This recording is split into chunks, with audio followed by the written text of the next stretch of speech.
this is actually our first person within the Lions organization that we're going to be having on, Jeremy Reisman. Thanks so much for coming on. How are you doing, Jeremy? I'm doing well. I'm gonna have to go back and watch the Khalil Pimpleton episode though. Yeah, Yeah, he's it's a good one. Mark and him played ball together, and it was a lot of fun. Just already kind of having that context and Yeah, chemistry with the entire situation. And I mean, what a just like smiley, like kind-hearted individual yeah, as well. So, yeah. um, we were kind of talking a little bit before we aired, but you're getting off a very busy 48 hours. Yeah. You did Monday Night Football, which apparently was a very late night, but an exciting game straight to the trade deadline. So, how's this past week treated you? And do you feel like a little bit more rested and relaxed at this point in I'm time? getting there for sure, and it certainly helps that the Lions are going into the bye with a win rather than having that taste of the Ravens game in their mouth. That helps me too, and because I still kind of I walk that line of beat reporter and fan. I don't shy away from the fact that I'm still a fan, but I try to remain objective. So it's a lot more fun when I'm writing about a 6-2 team that rebounded nicely versus a 5-3 team that is sliding and panicking and doesn't make a huge move at the trade deadline. It, I can sleep a little bit better at night knowing that the team on the other side of this bye week is going to still be probably a pretty darn good football team. Yeah, absolutely. And we definitely like kind of shedding light on the personal stories of people that we have on. So, speaking of how fun it is to cover a 6-2 team, I mean, you've been with the Lions for a lot longer and have seen some dark times Yeah. along with, us watching along with you. So like, what was it kind of like your kind of journey as a journalist? And then along with that, like, how has it been kind of watching this rebuild take place and kind of being a part of that? And what's been the vibe in the building, year over year when you kind of see these administration changes happen? Yeah, I'll try to go as abridged version of my kind of career arc as possible because it was certainly a non-traditional route. I think I kind of grew up in the blog era, just like the blog boom, I guess it was you could say. I didn't go to journalism school. I got a degree at Michigan for psychology. That's kind of where I was headed right out of college, but lines were always my passion. I just didn't really have an in. I didn't really think necessarily writing was my strong skill set. And so I just did it on the side for a little bit. The site that I run, Pride of Detroit, now has always had a fan section where fans can post their own articles, their own theories, their own stat breakdowns, film breakdowns. That's where I got started. And the guy who ran the site liked my stuff. He's like, hey, what if you just write for our front page and do a little bit there? Not getting paid. It was just, again, kind of love of the game thing. But I decided after a while, people seem to be liking my things. I'm getting good comments. I'm getting good feedback. Why don't I take this opportunity that I have, this platform, and just run with it and just, you know, expand my own skill set? So, I started kind of doing stats breakdown. Then I started, building into film breakdowns, diving into the rule books, just kind of finding my niche, finding what I was good at, finding what I liked writing about. And when the guy stepped down from the site in 2015, I was the first guy he recommended. And so at that point, I started to kind of fade away from my full time job and started to take it more seriously. And 3 years after that, we became a credentialed site with the team, fully credentialed. And then I was in California at the time, so I moved back to Detroit, and it was suddenly like, all right, this is it. Like this is the job that I think that I want. I think it's the job that I can succeed at, and just kind of continued to build from there and build my skill set. That's always been to me the key because you mentioned it as a coach, you're always learning. You have to Yeah. do that as a sports writer too, because I think fans are getting smarter. Fans are starting to understand the salary cap more, so you have to understand the salary cap more. Fans are starting to see all 22 films, so you got to start learning scheme a little bit. As the fans grow smarter, you have to stay one step ahead of them, or they're going to be like, but I know more than this guy. I'm not gonna read his stuff, and it makes it really difficult and challenging, but a lot of fun because you go further and further down that rabbit hole.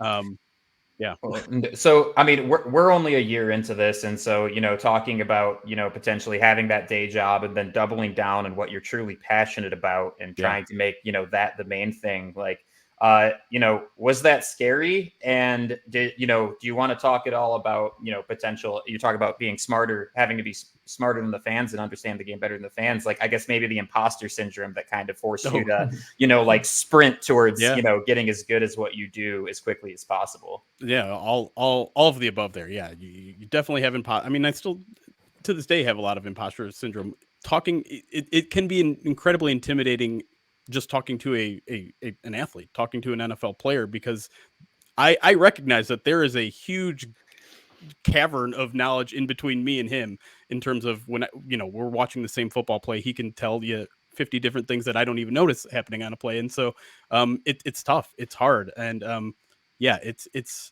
one of the more challenging things about the job. And yeah, that leap into doing this full time. Luckily, I have a very solid support base. My family has always been very supportive of whatever I do. I had a fair amount of money saved up, so in a lot of ways I was very fortunate. I was very lucky. And I like to think that I made the most of my opportunities, but I also recognize that I had some things that maybe some other people wouldn't be able to do what I was able to do. So it's a mixture of luck and making sure that you don't put that luck to waste. And that's what I tried to do. It's awesome to see. It's awesome to see you chasing a passion and living it out. I want to ask where that passion for the Detroit Lions comes from. Yeah, I mean, I grew up in Michigan. I had season tickets growing up with my dad was the one who kind of instilled the fandom in me. Like, I saw the crazy passion that he had in the game. He was the guy who was in the stadium, had the headphones on, listening to the radio broadcast because he was that into it. And he was also so into the game that I saw him smash a couple of those radios in the Pontiac Silverdome. And I think just seeing him be so excited and passionate about something was exciting to me. I want to be so enthralled with something that let me dig deeper and see what this is all about. And of course, watching Barry Sanders on a weekly basis certainly helped a lot. As a short kid growing up, he was just my idol. Of course, I never had any of the athletic skills that he did, but seeing my dad have that passion and just going to every game, I think every other Sunday, was just an easy way for me to fall in love with the game. And it only can, and again, like that vast rabbit hole that you can go down when it comes to football in terms of schematics, in terms of rule book, in terms of capology, all that sort of stuff has made it so that it never feels stale to me. It feels like you're always digging, you're always learning something new, and that has made, I think, my love of football just grow deeper and deeper. And over the years, how have you kind of approached interacting with players in that context? Because I watch basically all of the locker room press conferences that they do and things like that, and I do think they appreciate it when you ask I guess a schematically wise question or a high football IQ question.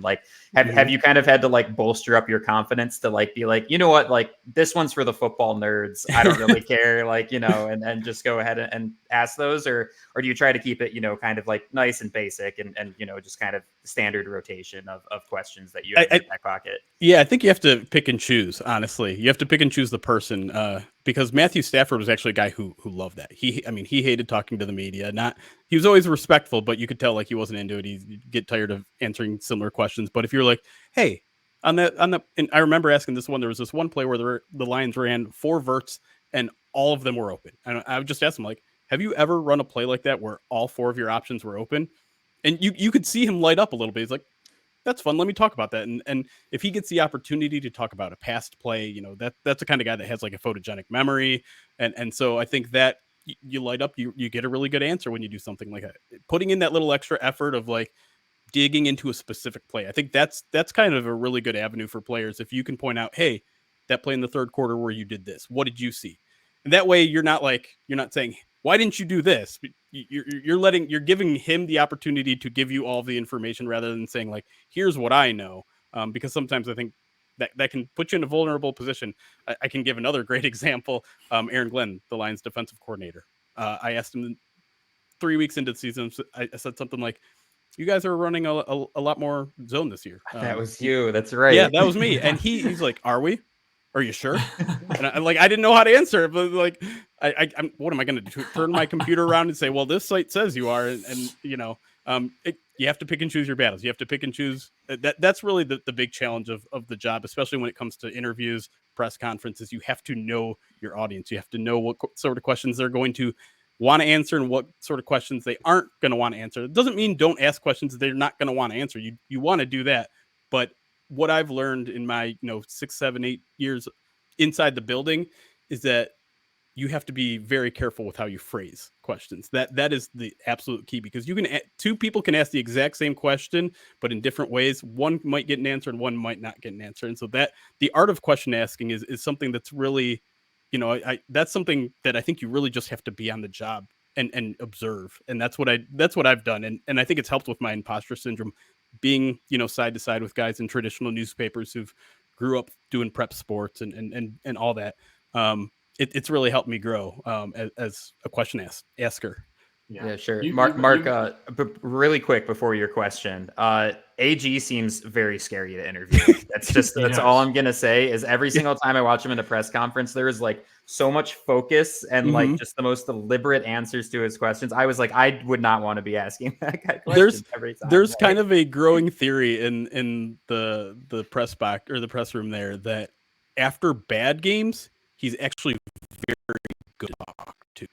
But when the Lions defense like is really good, he gets more testy. And I don't know if that's like a, don't stay complacent type of thing or whatever it is, but it's scary, bizarre, consistent. And so next time, if the Lions have a really good game defensively, check in on Aaron Glenn's next presser and see how it looks. That's funny. You mentioned the All-22 film and how fans are getting smarter and how it's kind of changing the journalism side of things, right? We're big fans of the All-22 film on this podcast. I do a lot of different film breakdowns, a lot of explanation behind the scenes of some of the knowledge I picked up when I was playing. How has that been, having that more easily accessible for you? Obviously, you learn a shit ton more from that, but also just like being able to use that, like you said, to ask some of these questions that most fans wouldn't think to ask. But when they hear an answer, it's like it opens your eyes. Like, wow, I never really thought about it that way. Yeah, no, I mean, watching All-22, you're watching a game that you don't see on the broadcast. You're essentially watching an entire different football game that you weren't watching if you were watching at home. And obviously, if you're at the game, you can see it, and in the press box, you have a pretty good angle that I would say resembles an All-22. But it's so much of the game that goes unseen. To me, I just having it more out there on Twitter and people on YouTube breaking down film, that makes me a better viewer of the game as well, and helps me understand, because I think just having the film itself available doesn't necessarily help you discern what you're seeing. It's sitting with a football player that can see a million different things watching the same video as you. You have to start that. I love that there are so many former players that are breaking down films on YouTube, or whether it's Dan Orlovsky and all of his Twitter clips, or Ballinger, was it JT Ballinger does Baldinger does all those. I think JT O'Sullivan has a YouTube channel that's really good. His is great. There's that sort of stuff is so valuable to me too, because it's just having the film in front of you. Sure, you get to see a lot of things that you didn't see, but understanding what you see is so different, and it's a big leap. And I make mistakes all the time. I say, like, I'll put a clip out on Twitter and, hey, look at this guy doing this. That was interesting. And someone be like, that happens all the time. That's exactly what he should. Everyone does that, and it's a learning experience. And you have to learn to take some on the chin sometimes, because you're going to be wrong, and you have to develop some thick skin in this business, especially when you're on Twitter 24/7. But the process of growing and learning more about football is just, to me, I have an insatiable hunger for that sort of stuff. So I'll gladly take lumps along the way. Yeah, I think one of the best things I heard, I think it was Peyton Manning or Eli on one of their broadcasts, said the best tell of a team is when you turn off the broadcast, you don't hear anybody talking, it's All-22 film in a dark room, and you just press play. And you see, he's like, that is the truest tell of what a team's like, of how good or bad they are, of their how does that talk to you when there's no one talking to you and you're just watching All-22. He's like, that is how you can actually identify a team's potential, where they're at, how good or bad they are. He's like, that's the best way to do it.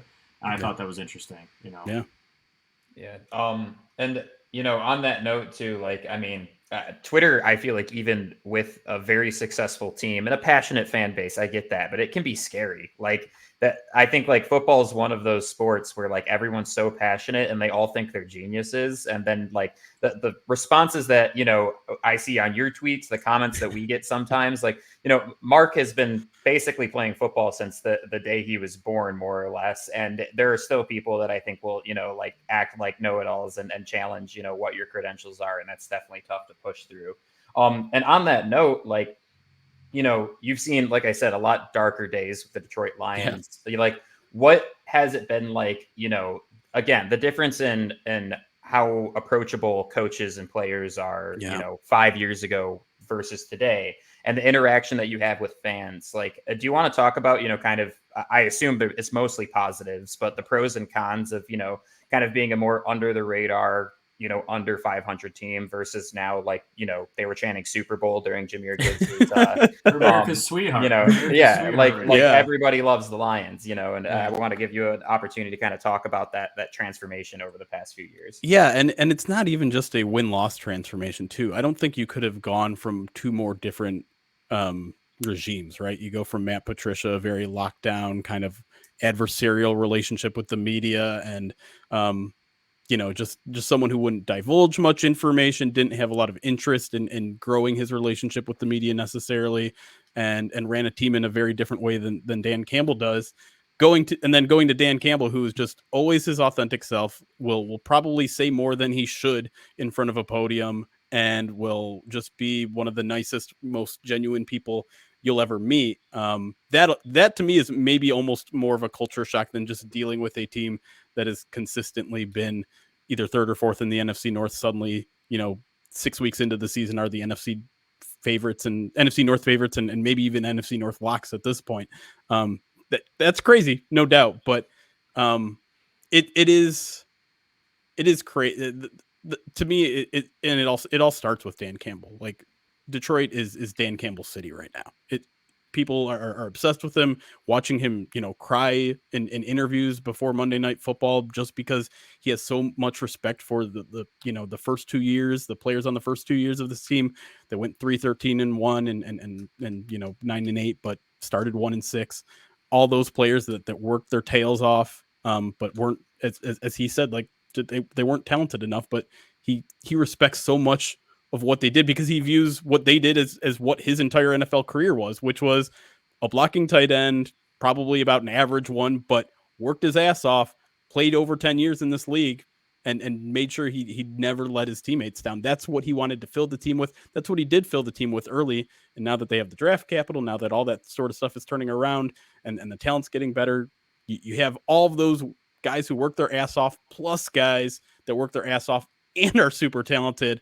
And it's fascinating to see. And it doesn't always happen as suddenly as I think it did in Detroit, right? Because you go 3-13-1, you go 1-6, even halfway through that second year, a lot of people are like, I don't know about this guy. I don't know about this plan. It's just not working. Like, I was guilty. I lost my mind after the Patriots game, after they get skunked by the Patriots, a game that meant a lot to fans, I think, because of what happened with Matt Patricia.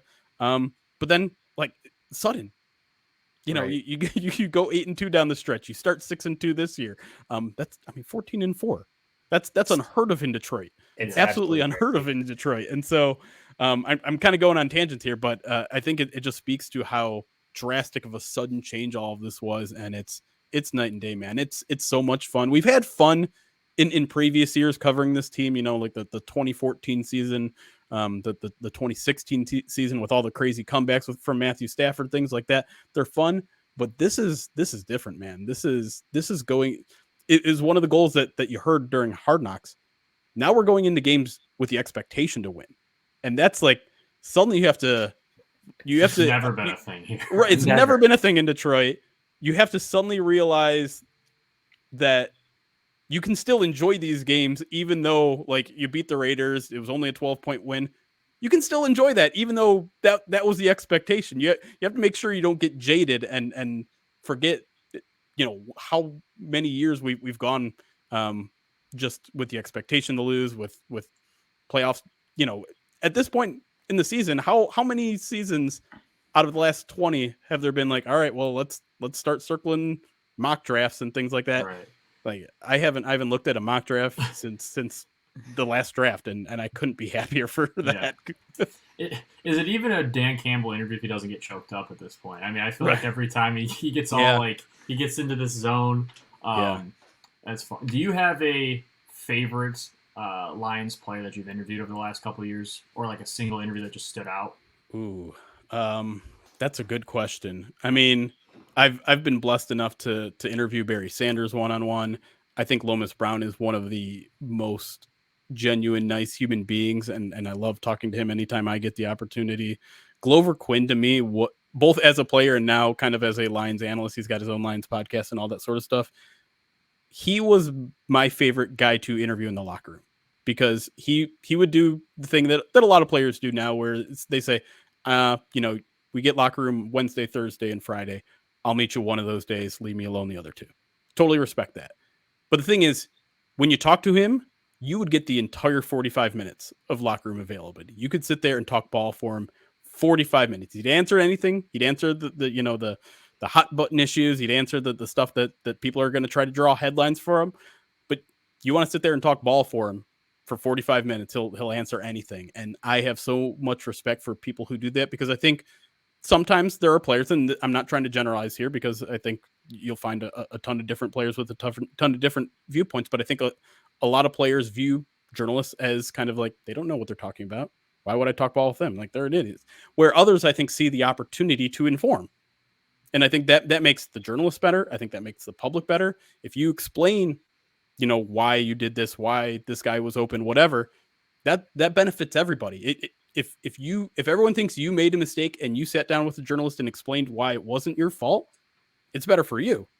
It's better for us, because we learn the game better. And he was the kind of guy that would step out and do those sort of things. He would never throw someone under the bus or anything like that, but he definitely helped me learn the game better. And he continues to do so with his excellent podcast. He'll reach out to a guy like him, and he'll almost certainly want to talk, because he's just a guy that understands the game there, I think. That's awesome. Yeah, that's really cool that he, continues to go from being a player to then, priding himself and taking part in the information side of it too. That's awesome. All right. So, quirky thing, you consider yourself an expert on the NFL rule book. What are some NFL rules that nobody really knows about? Do you have a favorite quirky NFL rule? Man, that's a good question. You blindsided me here with that one. I think, oh man, the thing is, like, when the infamous 10-second runoff thing happened with the Lions-Falcons game way back when Golden Tate was tackled, that was the worst. It's originally called a touchdown, but upon review, he was short, and the Lions didn't have a timeout left. I think now everyone knows that comes with a 10-second runoff, but no one at the time did. And I was tweeting, I'm like, guys, this game is over. When I'm seeing replays, I'm like, they're about to come out and say this game is over, because that's going to get overturned. And because a challenge or a replay technically stopped the clock, they're going to have to do a 10-second runoff. And so I don't know. Again, I think the information gap is starting to close in. So I don't know if there's that many people who don't know specific rules anymore. But I just remember being ahead of that one and just losing my mind at home and be like, I can't believe this is about to happen. And then it was a part of the intro, flea flickers. What's the beef? Here's the thing. I just think in the NFL, it's a bad play. I think the traditional flea flicker, it requires so much to work well that I just don't think works well in the NFL. It requires a heck of a lot of pass protection, right? That's a play that takes 3, 4, 5 seconds to develop, and it requires over aggressive safeties. And I just don't think that happens so much in the NFL anymore. I think they're disciplined. I think there's so much of a do your own job attitude in the NFL that sort of play fake doesn't work as effectively. Now we're starting to see coaches, mix it up, make it a reverse flea flicker. Those sort of things I'm okay with. And to be clear, the official policy is run it in college all you want. Those kids don't know what they're doing out there. That's true. But in the it pros, works in high school too. Yeah. And understandably so. These guys it's not their full-time jobs. They're not, obviously, I don't want to say they're not working hard in college, because college is a grind when you have to fit school and all that sort of stuff. But there's only so much film review you can do. There's only it's an entire industry in the NFL to know film and know tendencies and things like that. And so I think you have to be a little bit more creative than just the standard hand the ball off. He'll toss it back to you, flea flickers. I think it's wasted down in the NFL these days. You kind of get the same effect as doing a normal, like, hard play action. Right. I mean, if the safety's going to come down, they're going to come down with the true, like, some of these quarterbacks do such a good job. And you saw in Hard Knocks this year, the Jets, they were literally showing and pausing the clip of Aaron Rodgers doing play action and saying, guess which clip he actually hands this off and guess which one he doesn't. And that's how they were teaching Zach Wilson, some of these younger guys, like, you can be just as effective without actually getting a flea flicker if you just do a good enough fake. Right. Which I thought was interesting. And it probably takes half the time to uncork it, right? Right. Yeah. You don't have to worry about taking a sack. There was one rule, John, that I want to ask him about because I didn't know this was a thing. I don't know if this is an NFL thing. The free kick. If you fair catch a punt. So I saw a high school team won a game. John, did you see the clip of this? No. So a high school team, apparently, and I had no idea. Again, I've been around football my whole life. Never heard of this. If you fair catch a punt. And you're in, and you want to attempt a field goal, like using like a kickoff, no one can block it. It's a free kick. Right. You can try to do that. If you miss it, you give away possession of the ball. But if you make it, you get 3 points, and the team can't block it. The returner, you're saying, can if the returner fair catches a punt, he doesn't have to kick it. Yeah, it's a punt. You fair catch a punt anywhere on the field. You put the ball down there. I think you get. I don't know if it's on a tee or if someone has to tee it up. I think you can tee it. Yeah. Yeah. I think you're right. And it's basically just a kickoff attempt. But if you kick the ball through the uprights as if it were a field goal, and again, the defense has to stay in there and watch. They cannot try to block it. You get 3 points. Like a team fair caught it. There was like 3 seconds left on the clock. Instead of doing a Hail Mary, they were down like 1. Instead of doing a Hail Mary, they did a free kick. The kid made it from 48 yards out because he did a kickoff. I mean, as long as you kick it straight, you have a decent chance of it going through distance-wise. And he made it, and they stormed the field and won. I had never seen that. I was like, "What is this rule?" Yeah, is this the NFL rule book? It's in the. It absolutely is, and I know there are a bunch of like rule book nerds out there that are just waiting for a game to be decided. Oh my god! And everyone to lose their minds. Has it ever happened? I don't think it's ever. I think it's been attempted at some point, but I don't think anytime recently. Which is it's a great example of a rule that not a lot of people know about. There's something with the 2-point conversion too. I think is the return of a 2-point conversion is worth 1 point or 2 points. I think it's worth 2. I think it's worth 2. Yeah, it's the amount of like potential points that could be earned on the player. Yeah, like that. How about the worst rule in football? Do you have any fixes to that or whatever? Are we talking about the fumble out of the end zone one? Fumble out of the end zone. Yes. I don't hate it. I know a lot of people hate it. And listen, I'm a Lions fan. I should hate it. The Calvin Johnson, fumble in Seattle. I was at that game as a fan.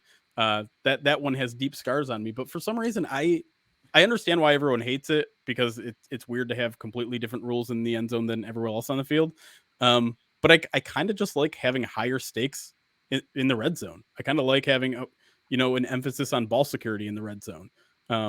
It makes everything a little bit more exciting. A little bit the stakes are higher, obviously, at every point on the field when you get down there. And so I kind of okay with that one. To me, my biggest rule change is we got to move back to 15 yards on pass interference. It is just too hard of a call to make live. And we tried to make it reviewable. You can't do that either. Essentially, I just think we have to accept that officials are going to make a ton of mistakes when it comes to pass interference. So the best way to mitigate that is to make it not hurt as much. I mean, a spot foul is so many yards, and it's such a quick play that happens, and a lot of the time it's so tough. Well, and an underthrown pass adds so much leverage. It's become like one of the best offensive plays in football. It's take a shot down the field, and if worst case scenario, you get a PI because the receiver can see where the ball is, and the DB has to react to it. It's incredibly difficult. Yeah, it's absolutely painful. But I mean. I had one other question for you. Really quick, I wanted to add context to this entire ACT discussion, and then it's gonna. So what happened was Mark and I made a bet last year. I feel like he'd appreciate it. We made a bet last year on whether or not the Lions would be under or over 6 wins. 6.5. 6.5. Who's counting? Yeah. They were 1-6, and off the heels of that Patriots loss, I had fully accepted my fate at that. Yeah. point. And then they turned it around, obviously, and all of the shit talk that went on for the first 7 weeks, I was finally on the other side of it. It was great. My question is, Do you think you would also be taking the ACT right now if you had to make the same bet, or were you more optimistic than that going into the season? Ooh, that's a good question, because I think I tend to be the opposite of what Lions fans are in the moment. In general, that's not always true, but like when they started slow in the first year, I think, they probably were 0-7 or something, and I was like, this team is still going to win 4 games. I was confident, like they were coming close enough. They end up winning 3 and tying 1, so I missed that one by a half.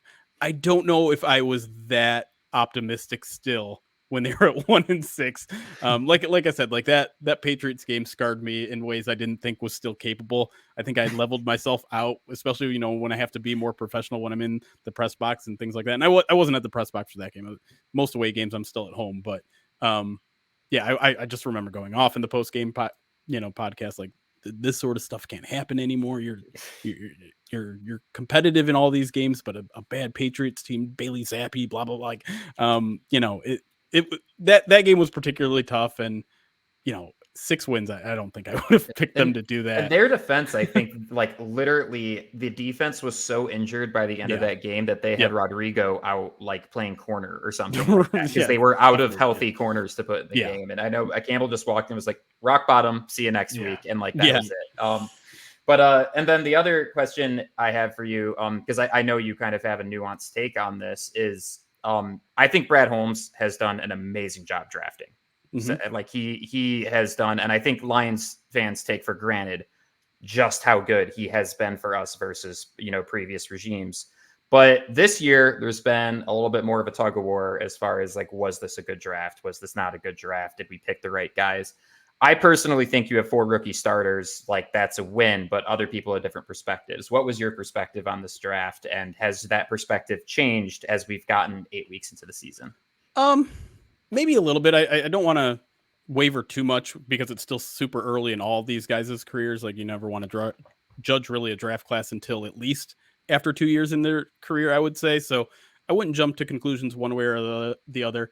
I do tend to generally fall on analytics' side. So I definitely raised a couple eyebrows when they go and draft a running back 12th overall and they follow that up with an off-ball linebacker. I've grown to accept a little bit more the drafting of Jahmyr Gibbs. Because they are going to use him in so many different ways. If they're going to use him as, in the Alvin Kamara role, which I think is absolutely what they're going to do, especially since Dan Campbell came from the Saints, that makes more sense. You're getting a half receiver, half running back, and no one bats an eye at drafting a receiver that high. The off-ball linebacker one is tough for me, though, because one, it wasn't a huge area of need for the Lions, and the Lions even admitted it wasn't a huge area of need. I kind of tend to believe that you're either a generally middle of the pack linebacker, or I would say like 80 to 90% of people fall in the kind of middle of the pack linebackers, where you have like 10% that are elite, like these extreme game changer guys. Maybe Jack Campbell proves to be that guy, and if he is, they're so rare that maybe it turns out it's worth the first round pick. But I think maybe some of it is, the Lions have drafted some linebackers high in the past and it hasn't gone well. And again, like he's not even starting right now. And that's fine.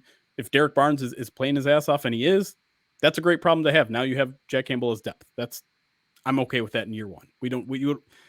I think that some people look at this draft and they assume that the Lions made a specific strategy to get players that can contribute now because they're striking while the iron's hot, which I think is just been disproven by the fact that Lions didn't go all in at the trade deadline.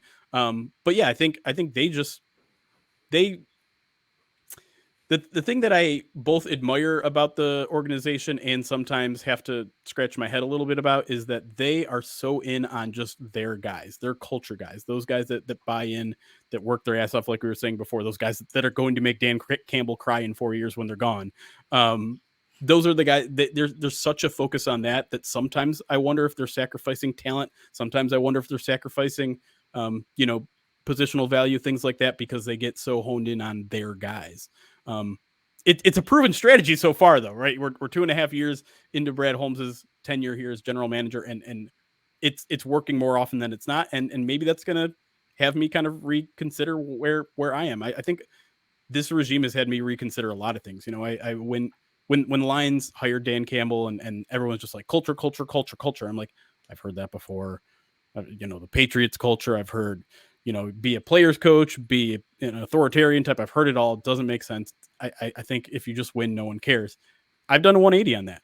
I've seen what a work environment looks like under a authoritarian type, and I've seen what it looks like under a very harmonious, no egos in the building type of thing. And remember, the Lions were 3-13-1 and 1-6, and they still seemed way more of a functional organization than during the dark Patricia years. And I think that's really where it clicked with me, is like, okay, they still might turn this thing around.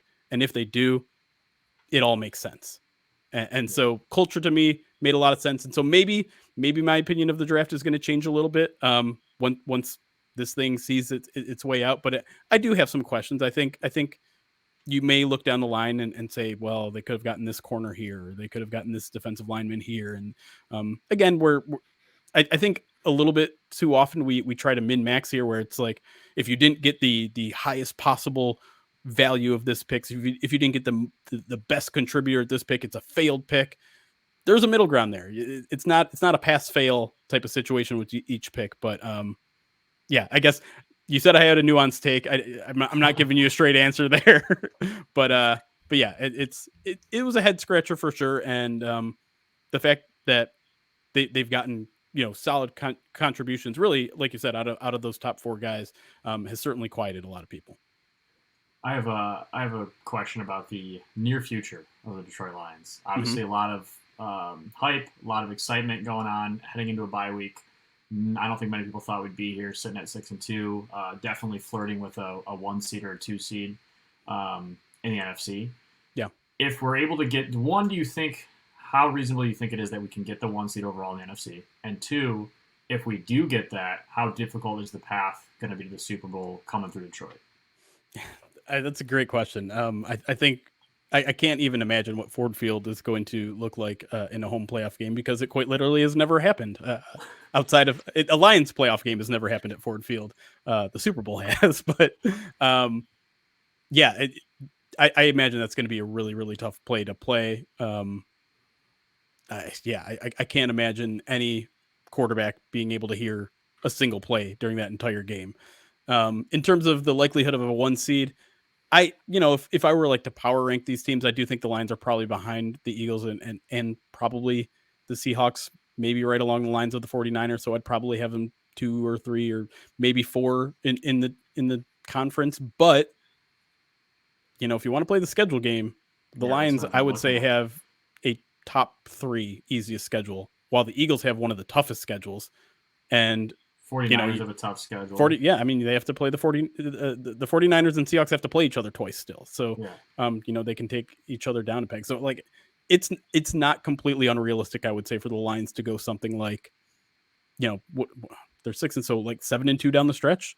Yeah, be a 13 and 14. They're favored in all but 2 games. Yeah, moving forward. Right, and those I don't think those games are out of reach. No, Dallas and the Chargers probably 2 games where we're underdogs, but again, those are teams that I've seen the Lions beat even on bad years. And any given Sunday, you steal one of those games, all of a sudden you're looking at 14 or 13 or 14 wins. I do think that the team still has a lot to prove, right? That they've you look at the teams that they've beat up on, and none of them are necessarily world beaters outside of the Chiefs in opening week, and we can have the asterisk talk if the asterisk conversation if we want, but you win on the road in opening day against Patrick Mahomes. I think that's a pretty good mark on your record. But yeah, like they're going to have to prove themselves. Who knows if they're going to really get the opportunity in the regular season, because the Chargers are kind of a team that you don't know what team you're going to get every single week, and who knows where the Cowboys are going to be at in week 15 or wherever that is. But yeah, you only play the teams that are in front of you. I think 13-4 is an absolutely within the reach record, maybe even a little bit better. It's hard to sit here and tell you like, oh, the Lions could go 8-1 down the stretch. Like, I don't feel comfortable saying those words out loud, but at the same time, it's probably true. And so, yeah, like it's possible for that to happen, even if I don't think the Lions are necessarily a top 1 or 2 team in the conference right now. Sure. I think we have one question left for you, and hopefully you've thought that we've asked a decent amount of unique and insightful questions, but now I got to ask one of the most generic ones that exist out there. Do you have a favorite Dan Campbell moment in the 3 years that you've been in the building with him? Man, there are so many good ones, obviously, and some that have become iconic already. I think my favorite one, and unsurprisingly, it's a crying Dan Campbell moment. It was one of the intro videos that they put together for him.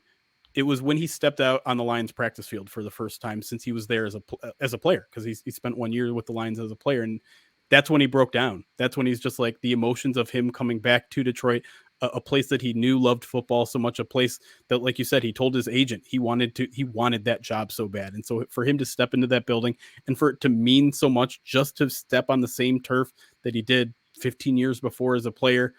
I mean, that if that wasn't a sign that guy was going to give it all, that he was going to turn this thing around, I'm literally getting chills just thinking of the moment, because it's such a perfect example of who he is as a person.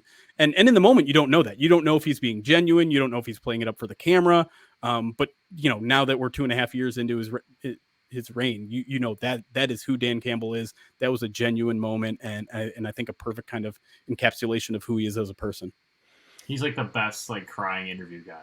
He really is. But I'm surprised the Jordan meme hasn't been a Dan Campbell crying meme. Yeah, he's so genuine, and being a musician too, just all the Metallica talk, honestly, I can't lie, it gets me fired up just even listening to him being. I just want to lift weights with him one time. I know. Oh my God, I would cut off an arm to just to get an early morning pump with Dan Campbell. Yeah, exactly. Two venti coffees in and Metallica blaring. Yeah. Would be immaculate. So Jeremy, thanks so much for coming on. This was a lot of fun, and we really appreciate you taking the time to chat, and good luck with the rest of the season, and hopefully we're in for just as wild of a ride as it's been for these first 8 weeks here. Yeah, no doubt. I've been having a lot of fun, and I had fun talking to you guys, so appreciate you having me. Of course, yeah, and get some rest too. It sounds like you've had a crazy few days. I will try.